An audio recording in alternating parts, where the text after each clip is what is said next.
This image, it just perfectly captures the whole challenge. See, real process safety isn't just about spotting the obvious hazards you can see with your own eyes.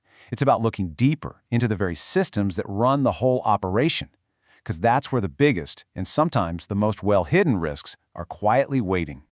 So, what exactly is a management review? First, let's just get rid of any idea that this is just more paperwork, another box-ticking exercise for the sake of bureaucracy. It is so much more than that. The best way to think about it, it's like a regular, proactive health check for your entire safety management system. Okay, here's the textbook definition, but let's unpack it. The keywords here are routine, performing as intended, and desired results. This tells you right away it's not some random spot check. No, this is a scheduled, systematic look under the hood to make sure your safety engine is running just the way it's supposed to, smoothly and, actually getting the job done. Now this quote, I think this is fantastic because it perfectly places the management review in the grand scheme of things. It's not the daily grind of frontline work, and it's not that huge, formal audit that happens maybe once a year. It's that crucial activity that sits right in between, providing that constant oversight, that ongoing due diligence. It fills a really important gap. Let's make that difference even clearer, okay?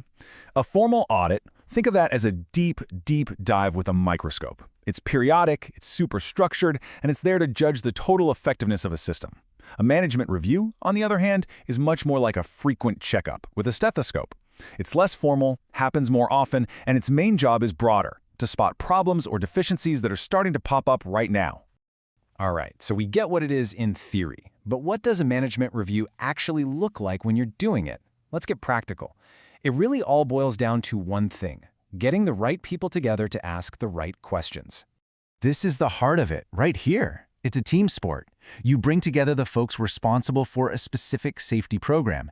They lay out the documents, they talk about what they're actually seeing out on the floor, and most importantly, they work together to get to the bottom of how things are really working, not just how they're supposed to work on paper. And really, these are the three huge critical questions that should power every single review. Number one, how good is our program really? Is it well designed? Is it clear? Number two, are we getting the results we want? Are we preventing incidents? Is the needle moving in the right direction? And maybe the biggest one of all, are we working on the right things? Is our energy focused on our biggest risks? Now, to answer those big questions, you need good information. You can't just wing it. A productive review always starts by looking back. Did we actually fix the stuff we found last time? Then you bring in what's new. You check your progress on your main goals, you analyze any trends from incidents or close calls, and you review your corrective actions. Without these inputs, you're basically just guessing. Okay, so to make sure these reviews are always effective and not just a flash in the pan, there are some key principles you gotta follow. Think of this as the blueprint for building a really strong, reliable review program, one that leads to real, continuous improvement. The very first principle is all about consistency. You need a dependable practice. That means everybody knows exactly what their job is. It means you have clear standards for what good actually looks like. And it means you're constantly checking in to make sure the program is doing what it's supposed to do. No ambiguity, no confusion, just clarity. Principle B is your playbook. It breaks the whole review down into 6 simple steps. You prepare, you figure out the scope, you schedule it, gather your info, hold the review.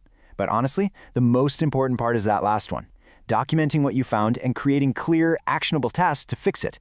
Because without that follow-through, the review was just a nice chat, wasn't it?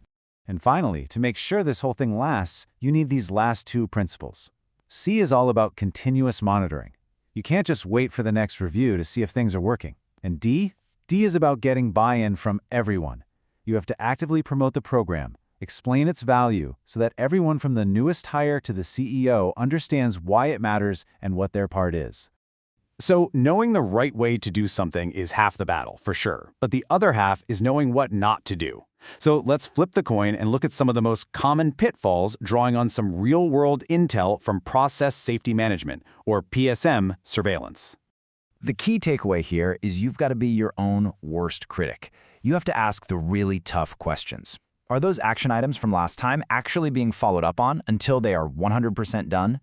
Are you talking about the real risks you face today, or are you just rehashing the same old agenda?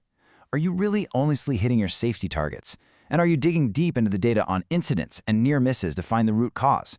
A no to any of those? Well, that should be a huge red flag. And that really brings us to the final, most important question I want you to take away from all this. Take a hard look at your own process and ask yourself honestly, is your management review just another meeting taking up space on the calendar? Or is it a dynamic, powerful tool that is actively driving continuous, real improvement in safety? Because the answer to that question makes all the difference in the world.